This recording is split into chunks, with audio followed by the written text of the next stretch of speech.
Remember the 70s? Disco, leisure suits, the Partridge Family. But you know, the best part about the 70s was the hair. That's right. People had great hair. And black people had the best hair of all. Afros, right. That's right. Like Clarence Williams III on the Mod Squad, Sherman Hemsley on the Jeffersons, and pretty much anyone on Sanford and Son. Yeah, Lamont, he had great hair. Well, now the 70s are back in style, including those great-looking afros. Like Samuel L. Jackson's in Pulp Fiction? Now you can have hair just like his, thanks to a revolutionary new product from the makers of Rogaine. Introducing all-new Frogaine. But I'm white. That's okay. Frogaine is specially formulated to give anyone a great-looking afro. Even white guys like me? Even white guys like you. Dynamite. Frogaine, for bald, middle-aged white guys who wish they were young, hip, and black. All right, welcome back to my little Ranting Gringo program here, where we're going to be talking a lot about a couple of things. Excuse me. The first episode that I did was received with mixed views. Some people liked it, some people didn't. So it's not really for everybody, but I think it's going to be okay. What I wanted to talk about today was the Tomas. Do you know what that is? That's basically where students, either in universities or high schools or whatever, they take over the school. It's like their form of protest or whatever, and to get better conditions or whatever for the schools. And that's, the Ministry of Education, they listen when they do these Tomas, and so they don't just ignore it. But the problems are that they actually do a lot of damage to the schools. And, of course, the students aren't attending school, so they miss a lot of days. And sometimes they have to go back to school during the summer or whatever, so I don't understand the thinking behind that. So it's not actually something good for them. But what I thought of, and this primarily happens in Santiago Center, which was, I don't know why it happens more there. I don't know why. And these are always public schools. Never happens to private schools for some reason, and they're the worst. They're the worst, man. I mean, they have better infrastructure, and yeah, if you go to, St. Mary's Catholic Bleeding Heart of the Mary Academy or whatever, yeah, of course, they're going to have a good infrastructure, and they're going to have good teachers, obviously, but I put my faith more in, parents. If you have good parents that are always attentive and always making sure you know what you're doing and all that, I put more faith in that than sending your kid to like that big highbrow fast lane school up in La Barnechea. What's that called? Nido de Aguilas, yeah. And so I put more. All the curriculum is the same. Pretty much. So math is math, science is science, English is English. So I put my faith more in parents, more than just, I send my kid to a good school and blah, blah, blah, and I think it's great. No, not necessarily. But unfortunately, a lot of times, maybe prospective employers look at that, or maybe some universities take a look at that too, but I'd hope not. But a lot of universities, a lot of the traditional universities where people want to get in, they kind of favor schools that are public. But I don't know. But if you have a pituto, a contact, obviously you can get into some of these schools if the price is right, which is not so good in my opinion. But anyway, getting back to the idea of how to stop these Tomas. First and foremost, the Ministry of Education has to have some kind of direct dialogue with the students and the parents. The parents have to get involved in this. This can't be just a student thing. And I really think a lot of these students are just taking advantage of this just to get out of school for a few weeks. So I think if this was such a big problem, I think a lot of the parents would be getting involved in this too. But I don't see it. I just don't see, when you make a protest, usually it's out front. If, like, for example, if somebody, some administrator or teacher or whoever works at the school is abusing kids, you always see the parents out there out front protesting. Oh, get him out, get her out, get her, blah, blah, blah, blah. But when, when it's about the quality of the school or to improve the conditions and blah, blah, blah, I don't see any parents. I don't see it. I don't know why. But anyway, so I don't consider it a real protest unless the parents are involved. That's the key. If I was a kid and I wanted to improve the conditions of my public school, I would get my father involved and my mom involved. I would get my whole community involved. But these kids don't do it. They just stack the chairs on the gates and take over, and that's cool. If that's the only way to get the message across to the minister who thinks having bingos is the way to go to fund things. You've heard about that, right? Having a bingo with to fund infrastructure projects. That's pretty ridiculous. So that guy, they say, oh well, he misspoke. We're talking about the Minister of Education here in Chile. He misspoke.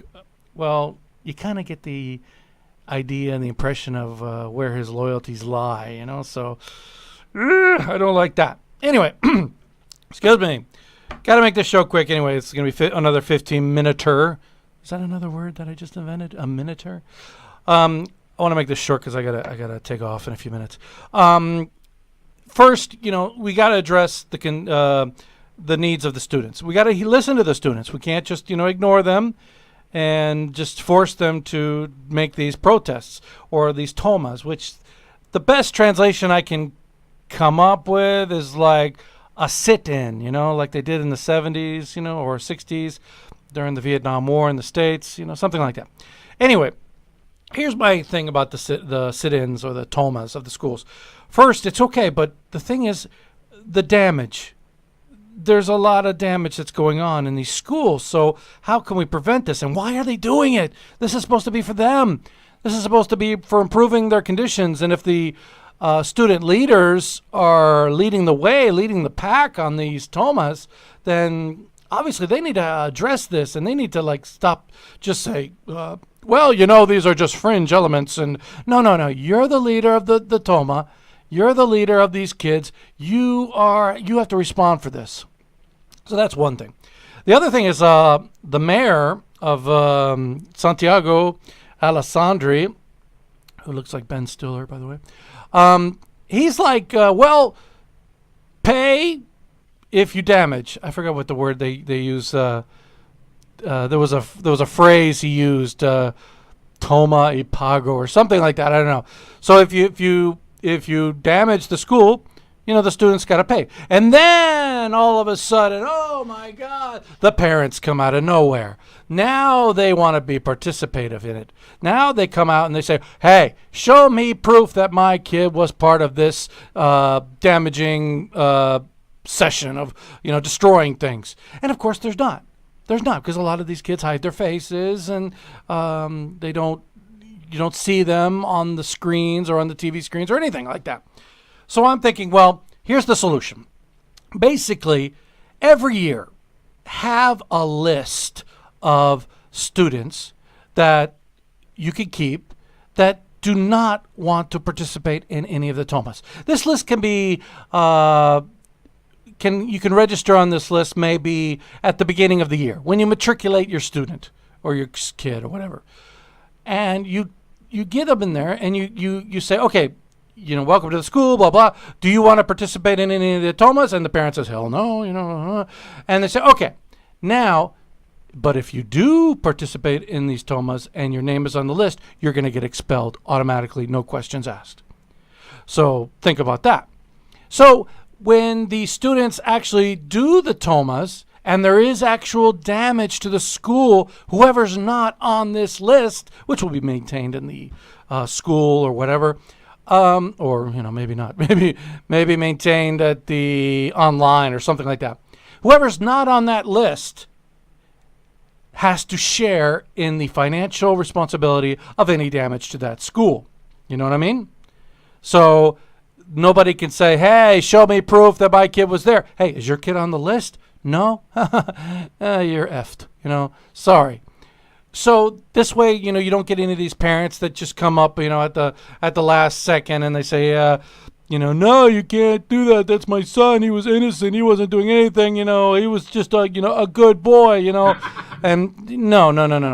You're not on the list. That's it. So forget it. So that's my idea for the Tomas. I think keep the list. No problem. No questions. Everything's okay. And so what do you think about that, Mr. Barack Obama? Yes. Yeah, that's what I think. And what else is your opinion today? Maybe they're looking at that big butt of yours. Yeah, that's probably what it was. Had to throw in something stupid in my little podcast today, so I thought that was cute. Anyway, so and I think I want to present this idea to the mayor, Alessandri.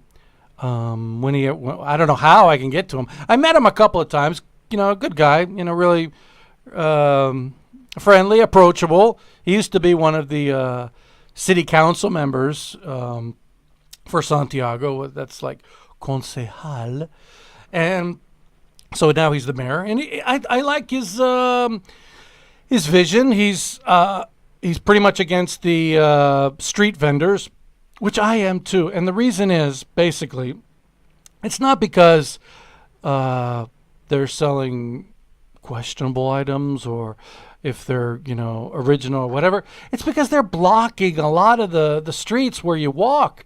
Like take for example, if you're downtown, and for some of you high rollers that live up in Las Condes or whatever, downtown, that's that big area, between you and the airport. There's a place downtown near the Mercado Central, the fish market. There's a pretty decent bike path there, but I can't get by because all the people from, okay, I'm not going to sound xenophobic here, okay, so don't send me messages, but a lot of people from other countries are just appropriating the bike paths with their fried whatever food in those little, supermarket grocery carts, you know what I'm talking about? So, and you go down there and you complain like, hey, man, come on, don't block the bike path. And they're like, hey, gringo, F you, go home, Yankee, blah, blah, blah, blah, blah. So I kind of like Alessandro. I think he's got a good thing going. Maybe some people like him, some people don't. He's part of the RN, I think. I'm not sure, but I kind of like him. And I hope he, is successful with his plans. Listen, I got to go. I hope you guys stay tuned to my next podcast, which is going to be probably tonight. I don't know what I'm going to talk about. Probably something stupid. I don't know. Probably something that's going to offend somebody. So hope you guys stick around. See you later. Take care. Bye-bye. And take care. You ain't my bitch, nigga. Okay, sorry. That was Obama again. Sorry. Ciao.